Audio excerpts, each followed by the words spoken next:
నమస్తే, welcome to AB news. ముందుగా headlines.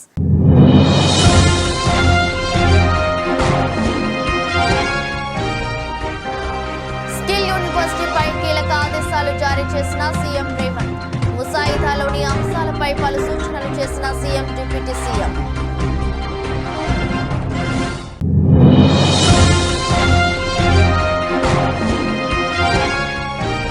రాష్ట్ర వ్యాప్తంగా వైసీపీ సానుభూతి పనులను చంపుతామని సందేశం పంపినట్టుందన్న వైఎస్ జగన్. ఢిల్లీ వెళ్లి ఏపీలో రాష్ట్రపతి పాలన అడుగుతామని వెల్లడి.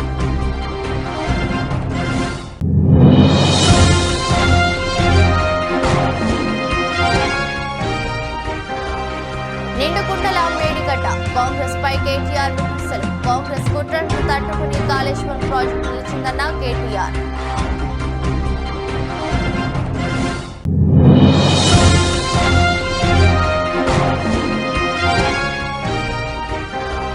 తాడిపత్రిలో అడుగుపెట్టిన పెద్దారెడ్డి హైటెన్షన్.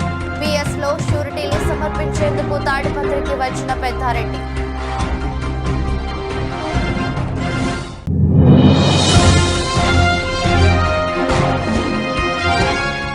ధోని రిజ్వాన్ లో మెరుగు ఎవరిలో పాక్ జర్నలిస్టు నెట్టింట పోస్టుపై హర్భజన్ సింగ్ తీవ్ర ఆగ్రహం. ఇలాంటి ప్రశ్న అడిగిన విలేకరిపై హర్భజన్ సింగ్ గుస్సా.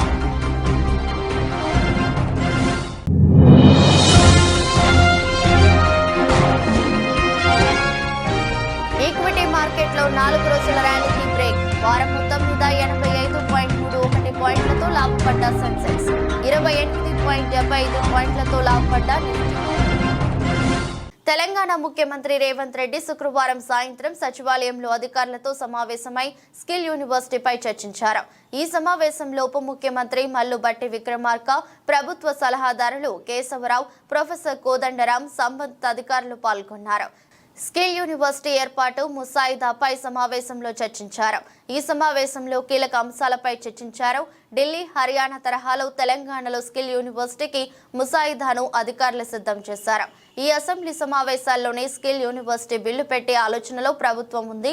ముసాయిదాలోని అంశాలపై CM Revanth Reddy, deputy CM Mallu Bhatti Vikramarka పలు సూచనలు చేశారు. యూనివర్సిటీలో సర్టిఫికేషన్ కోర్సులు, డిప్లొమా కోర్సులకు సంబంధించి ముఖ్యమంత్రి, ఉప ముఖ్యమంత్రికి అధికారులు వివరించారు. కోర్సుల విషయంలో డిమాండ్ ఎక్కువగా ఉన్న రంగాలపై ఎక్కువ దృష్టి పెట్టాలని ముఖ్యమంత్రి సూచించారు. యూనివర్సిటీ సంస్థాగత నిర్మాణం పైన కీలక సూచనలు చేశారు. శిక్షణ పూర్తయిన విద్యార్థులకు ఉద్యోగ, ఉపాధి అవకాశాలు కల్పించేలా ప్రణాళికలు సిద్ధం చేయాలని ఆదేశించారు.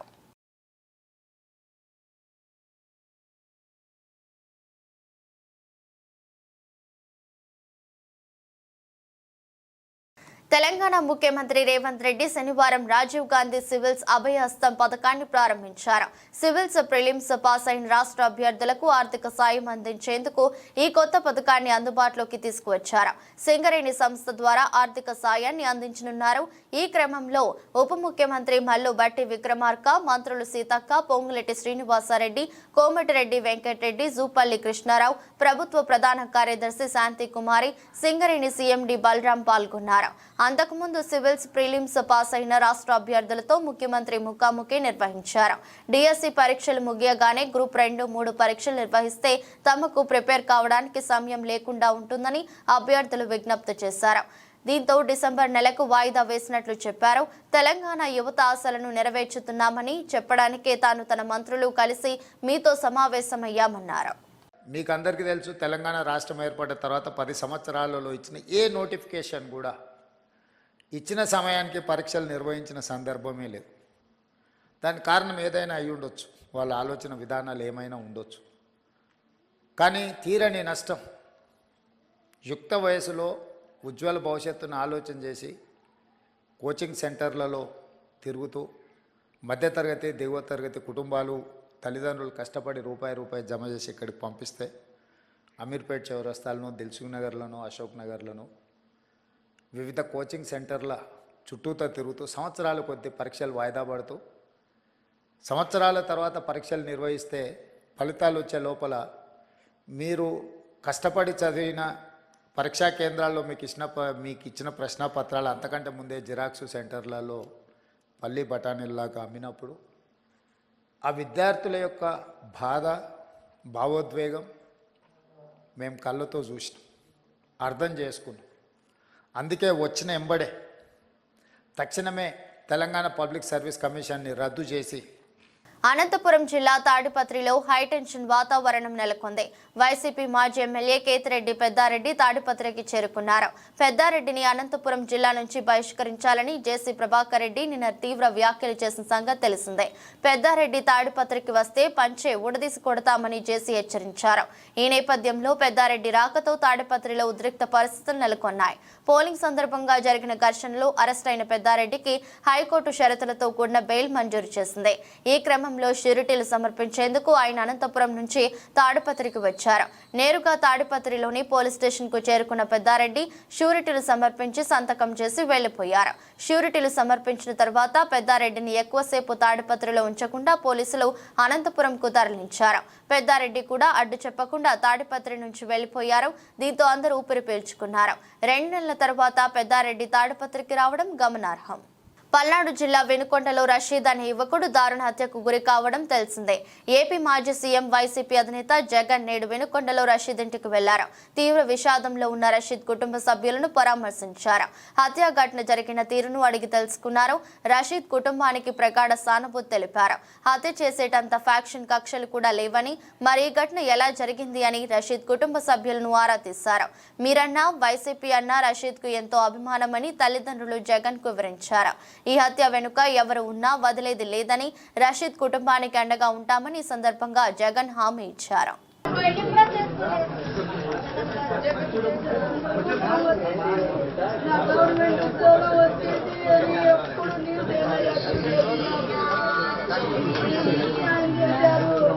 నా బిడ్డకి న్యాయం చేయండి. పోలీసులు చేపిస్తారు, మీరు చేస్తారు.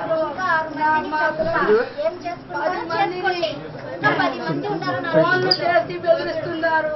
వీళ్ళు అనుకుండి అన్ని నీళ్ళు చేపిస్తున్నాడు. వీళ్ళు ఇద్దరికి మేము కాక నేనుండా మీ అన్ని నీళ్ళు చేపిస్తున్నాడు. టీడీపీ గుండాగా ప్రోత్సహిస్తున్నాడు. గంజాయి తాగి వాడి మీద 3 కేసులు ఉన్నాయి. పోయిన అదే రోజు ఇంకొక అబ్బాయిని గొంతు కోసాడు. ఈసారి నా కొడుకుని టార్గెట్ చేశాడు. కేవలం పార్టీ వల్లే, నాకేం కక్షలు లేవు. వాడి ముఖం మేము చూసే ఎరగమయ్యా. ఆయన పని ఏందో ఆయన ఏందో తీరిపోతాడు వస్తాడు. అప్పుడు కూడా షాపుకనే పోయాడు. 29 ఉంటాయ్యా. హైదరాబాద్ లో ఉద్యోగం కూడా వదులుకొని కోసం అని వచ్చాడు.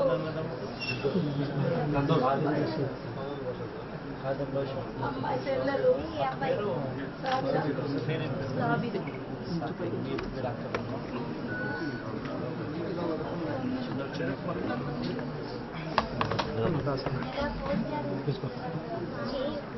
రాష్ట్రంలో ప్రజలకు పథకాలు అమలు చేయని చంద్రబాబు వీటన్నిటి నుంచి దృష్టి మార్చలేందుకు ప్రజల్లో భయాందోళన సృష్టించే కార్యక్రమాలకు తెరలేపారని వైసీపీ అధ్యక్షుడు జగన్ అన్నారు. చంద్రబాబు ఈ మాదిరిగా దాడులు చేస్తూ అన్యాయాలు చేస్తూ దిగజారిన రాజకీయాలు చేస్తున్నాడని విమర్శించారు. ఖచ్చితంగా వీటిపై నిరసన తెలియజేస్తాం. అసెంబ్లీ సమావేశాల ప్రారంభంలో ఉభయ సభలను ఉద్దేశించి గవర్నర్ ప్రసంగించే సమయంలో తప్పకుండా అడ్డు తగులుతాం. రాష్ట్రంలో శాంతి భద్రతలపై గవర్నర్ను నిలదీస్తూ వైసీపీ గలం వెప్పుతోంది.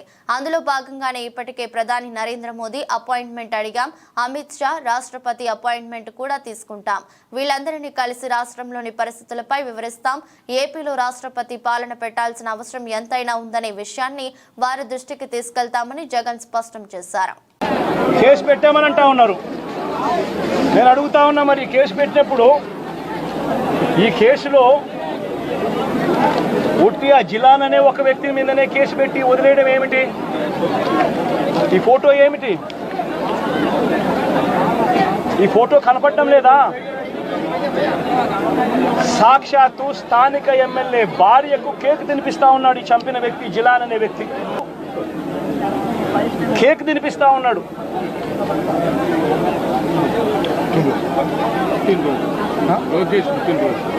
లోకేష్ పుట్టినరోజు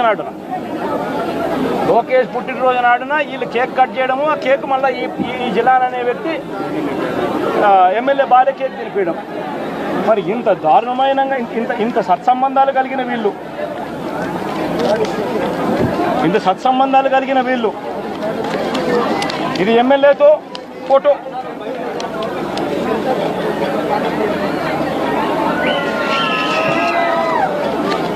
ఈ అయూబ్ ఖాన్తో ఫోటోలు, ఇవన్నీ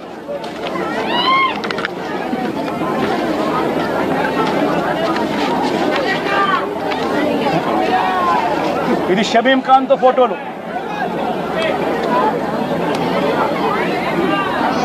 మరి వీళ్ళెవరు కేసులో ఎందుకు లేరు?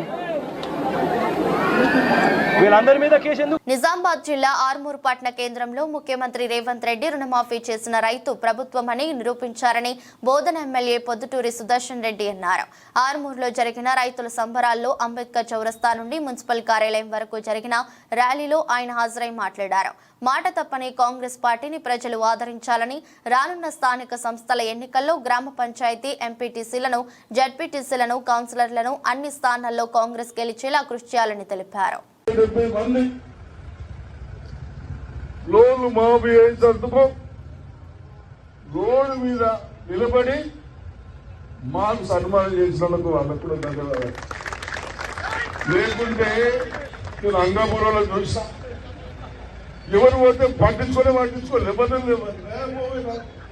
అది ఎన్నికల బాధ అనుకుంటే ఒకసారి మినిస్టర్ ఉన్నప్పుడు పోతే అంటున్నా అనుకొని నేను కూడా కొద్దిగా వండి ఉంటాను, పనులు చేస్తాను. అయితే కిరాలు అంగాపూర్లో కిరాలు రిపేర్ చేస్తా ఉన్నాను, మినిస్టర్ ఉన్నాను. కిరాలు రిపేర్ చేయగానే నాకు తెలిసి వస్తారని పోయినా, పోయే వరకు 78 మంది వచ్చింది. ఆర్మూర్ పట్టణంలోకి మన ప్రియతమ నాయకులు, మా గురువు గారు సుదర్శన్ రెడ్డి గారు ఇక్కడికి రావడం జరిగింది. ముఖ్యంగా ఈ యొక్క కార్యక్రమం ఉద్దేశం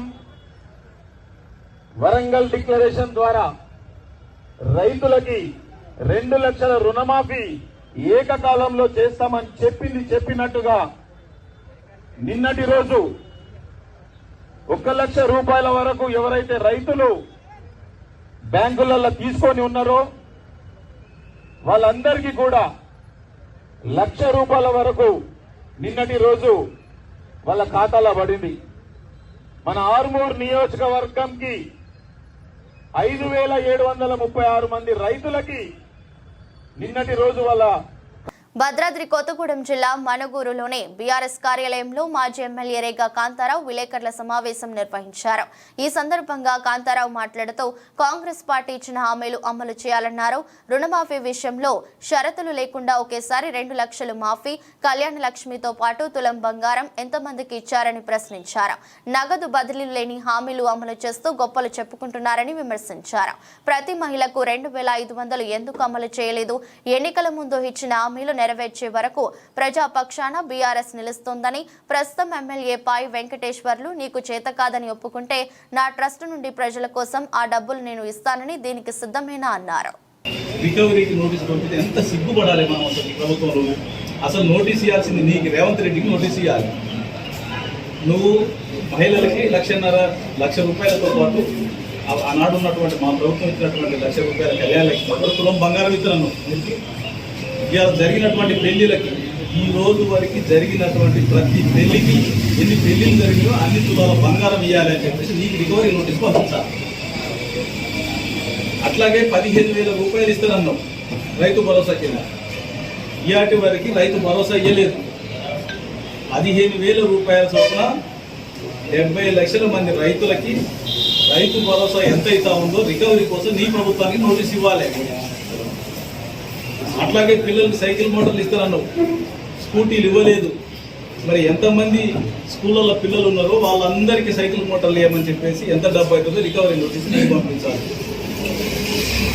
మరి ఏం వదిలిపెట్టి ఈ ముసలోళ్ళ దగ్గర రికవరీ నోటీస్ అంటే సిగ్గుపడాలి ప్రభుత్వం. అసలు నిజంగా 1 లక్ష రూపాయల కోసం ఏదో మేము సాధించడం చెప్పేసి చెప్పుకోవడం అంటే ఎంత సిగ్గుమాలిన పని అంటే నిజంగా మేధావులందరూ సిగ్గుపడతా ఉన్నారు చాలా మంది. ఎక్కడి ప్రభుత్వం ఇదేం కదా అని చెప్పేసి.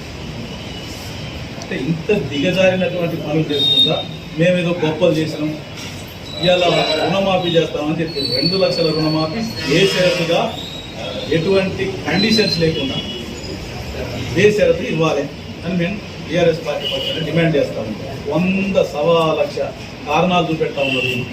అన్ని 2 తెలుగు రాష్ట్రాల్లో భారీ వర్షాలు కురుస్తున్నాయి. నదులు, వాగులు, వంకలు పొంగి ప్రవహిస్తున్నాయి. తెలంగాణలోని మేడిగడ్డ ప్రాజెక్టుకు వరద నీరు పోటెత్తుతోంది. ప్రాజెక్టు నిండు కుండలా మారింది. ఈ నేపథ్యంలో బీఆర్ఎస్ వర్కింగ్ ప్రెసిడెంట్ కేటీఆర్ స్పందిస్తూ కాంగ్రెస్ ప్రభుత్వంపై ధ్వజమెత్తారు. మేడిగడ్డ ఎందుకు పనికి రాకుండా పోయిందని సీఎం రేవంత్ రెడ్డి సహా ఇతర కాంగ్రెస్ నేతలు సోషల్ మీడియా చేసిన ప్రచారం పనికి రాకుండా పోయిందని తెలిపారు. కాంగ్రెస్ కుట్రలను తట్టుకుని కాళేశ్వరం ప్రాజెక్టు నిలిచిందని, నిండు కుండల మేడిగడ్డ బ్యారేజీ ఉందని చెప్పారు. కాళేశ్వరం కొట్టుకుపోయింది, మేడిగడ్డ కుంగిపోయిందంటూ కాంగ్రెస్ పార్టీ వందలాది యూట్యూబ్ ఛానళ్లు నెలల పాటు దుష్ప్రచారం చేశాయని, వాళ్ల కుళ్ళు కుతంత్రాలకు కడిగిస్తే లక్షల క్యూసెక్కుల నీరు మేడిగడ్డ వద్ద ప్రవహిస్తోందని తెలిపారు. కేసీఆర్ మీద కక్షతో కాళేశ్వరం మీద బురద చల్లే ప్రయత్నం చేస్తే మీరు చరిత్రహీనులుగా నిలిచిపోవడం ఖాయమని కేటీఆర్ చెప్పారు. ఎవరు ఎన్ని కుట్రలు చేసినా తెలంగాణకు జీవధార కాళేశ్వరం ప్రాజెక్టు అని అన్నారు. త్వరలోనే మేడిగడ్డ ప్రాజెక్టు సందర్శనకు వెళ్తున్నామని తెలిపారు. ముఖ్యమంత్రి చంద్రబాబు ఆదేశాల ప్రకారం వరద బీభత్సానికి గురైన వేలేరుపాడు మండలం అల్లూరు నగర్, రామారం, ఉదయనగర్ గ్రామం, మాదారం గ్రామాలను ఆంధ్రప్రదేశ్ రాష్ట్ర సమాచార, పౌర సంబంధాలు, గృహ నిర్మాణ శాఖ మంత్రి కొలుసు పార్థసారథి సందర్శించారు. అక్కడి పరిస్థితులను అధికారులను అడిగి తెలుసుకున్నారు. మంత్రి పలువురు టీడీపీ ఎమ్మెల్యేలు, సంబంధిత శాఖ అధికారులు, టీడీపీ నాయకులు తదితరులు ఉన్నారు.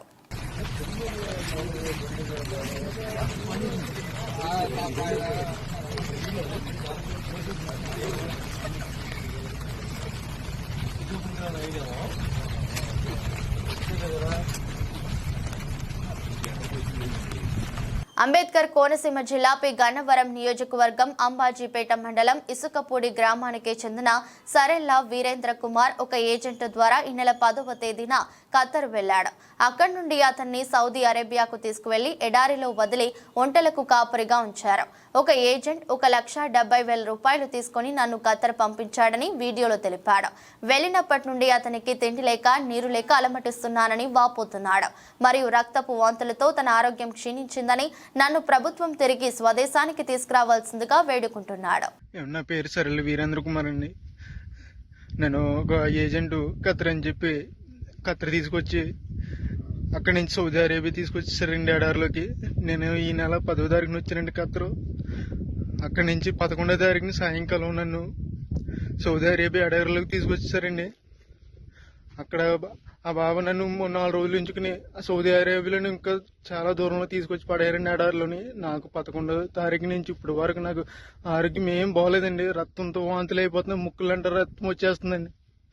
ఇప్పుడు వరకు బాత్రూమ్కి వెళ్ళలేదండి, నేను బాత్రూమ్ రావట్లేదండి. చాలా ఇబ్బందులు ఎదుర్కొంటానండి.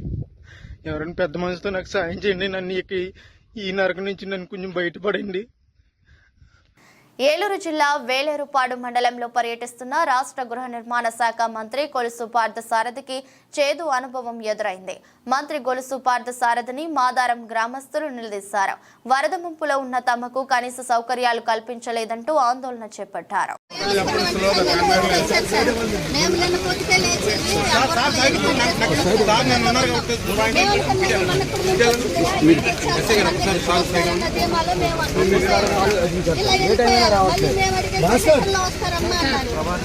ఆగిపోయింది, మీరు వెళ్ళిపోయారు.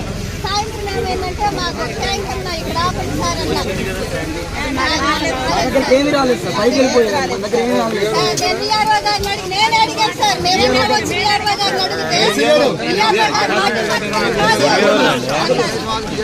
గారిని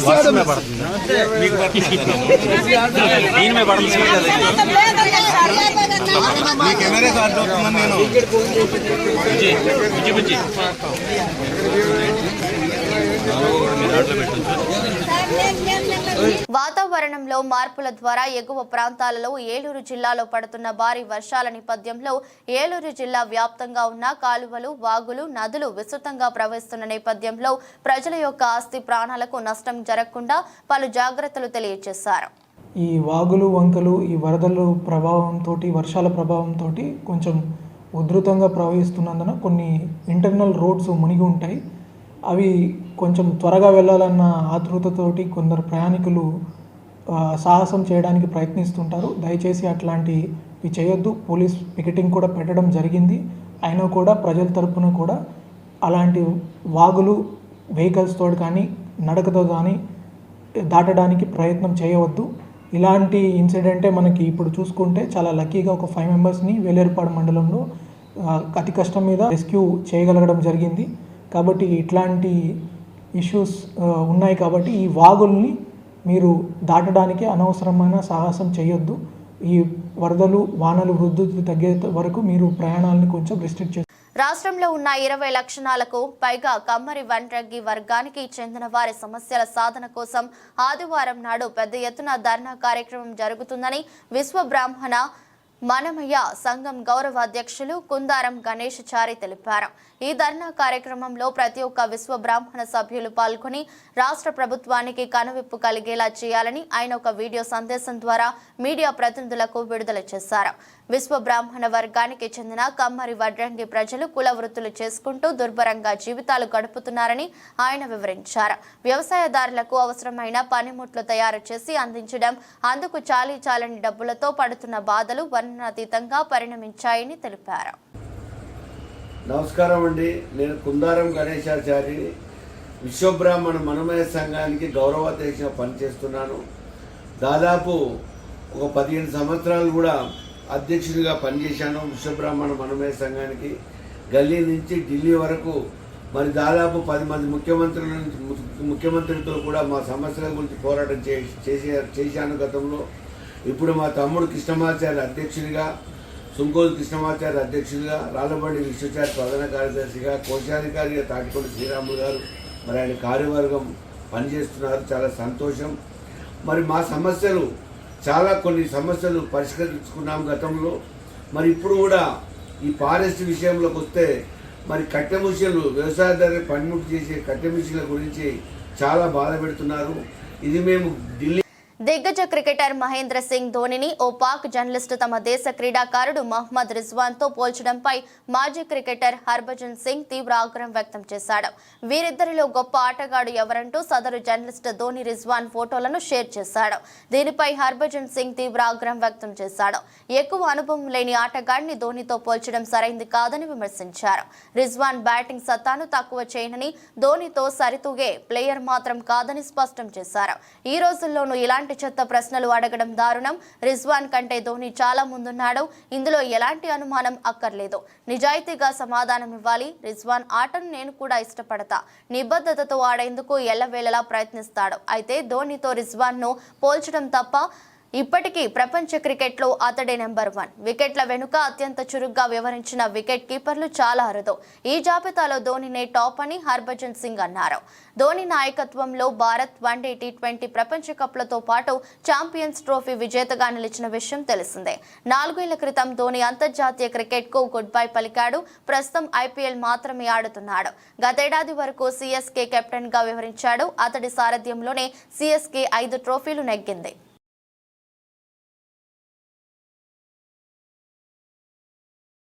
ఈక్విటీ మార్కెట్లో 4 రోజుల ర్యాలీకి బ్రేక్ పడింది. శుక్రవారం ప్రపంచవ్యాప్తంగా ఏర్పడిన అవుటేజ్లు, అంతర్జాతీయ మార్కెట్లలో పోటెత్తిన అమ్మకాలకు తోడు ఇటీవలి లాభాలను సొమ్ము చేసుకోవాలన్న ఆకాంక్షతో ఇన్వెస్టర్లు తెగబడి అమ్మకాలు సాగించడం మార్కెట్ను నష్టాల్లోకి నెట్టింది. మార్కెట్ దిగ్గజం రిలయన్స్ కౌంటర్లో జరిగిన అమ్మకాలు కూడా మార్కెట్పై ప్రభావం చూపాయి. అయితే ట్రేడింగ్ ప్రారంభంలో సూచీలు జీవితకాల గరిష్ట స్థాయిలను నమోదు చేశాయి. సెన్సెక్స్ 81,587.76 పాయింట్లు, నిఫ్టీ 24,854.80 పాయింట్ల జీవితకాల గరిష్ట స్థాయిలను తాకాయి. కానీ చివరికి సెన్సెక్స్ 738.81 పాయింట్ల నష్టంతో 80,604.65 వద్ద ముగిసింది. ఇంట్రాడేలో సూచీ 844.36 పాయింట్లు దిగజారి 8,499.10 స్థాయికి తాకింది. ఇంట్రాడేలో 292.70 పాయింట్లు నష్టపోయి 24,580 158.15 పాయింట్ల కనిష్ట స్థాయిని నమోదు చేసిన నిఫ్టీ చివరికి 269.95 పాయింట్ల నష్టంతో 24,530.90 వద్ద ముగిసింది. వారం మొత్తం మీద సెన్సెక్స్ 85.31 పాయింట్లు, నిఫ్టీ 28.75 పాయింట్లు లాభపడ్డాయి. మార్కెట్లో ఏర్పడిన భారీ పతనంతో బీఎస్ఈలో లిస్ట్ అయిన కంపెనీల మార్కెట్ విలువ ఒక్క రోజులోనే 7.94 కోట్లు దిగజారింది. మార్కెట్ ముగిసే సమయానికి 4,46,38,826.75 కోట్ల వద్ద స్థిరపడింది.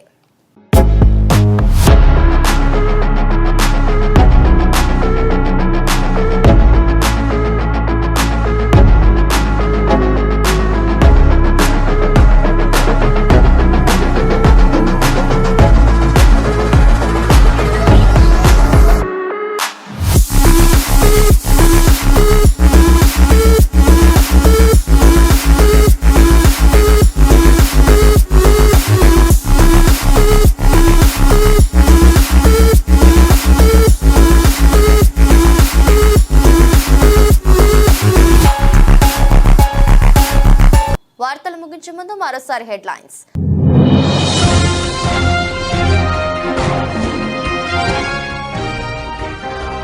స్కిల్ యూనివర్సిటీపై కీలక ఆదేశాలు జారీ చేసిన సీఎం రేవంత్.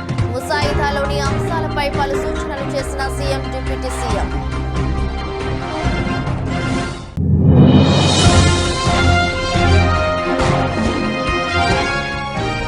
రాష్ట్ర వ్యాప్తంగా వైసీపీ సానుభూతి పనులను చంపుతామని సందేశం పంపినట్టుందన్న వైఎస్ జగన్.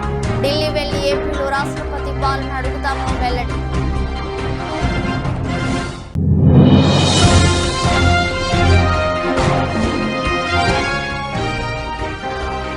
నిండుకుండల మేడిగడ్డ కాంగ్రెస్ పై కేటీఆర్ విమర్శలు. కాంగ్రెస్ కుట్రను తట్టుకుని కాళేశ్వరం ప్రాజెక్టు నిలిచిందన్న కేటీఆర్.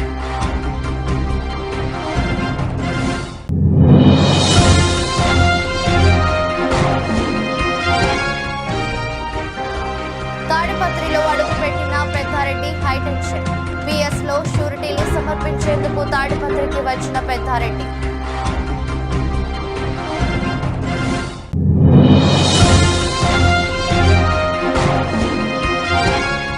ధోని రిజ్వాన్ లో మెరుగు ఎవరిలో పాక్ జర్నలిస్ట్ నెట్టింట పోస్టుపై హర్భజన్ సింగ్ తీవ్ర ఆగ్రహం. ఇలాంటి ప్రశ్న అడిగిన విలేకరిపై హర్భజన్ సింగ్ గుస్సా.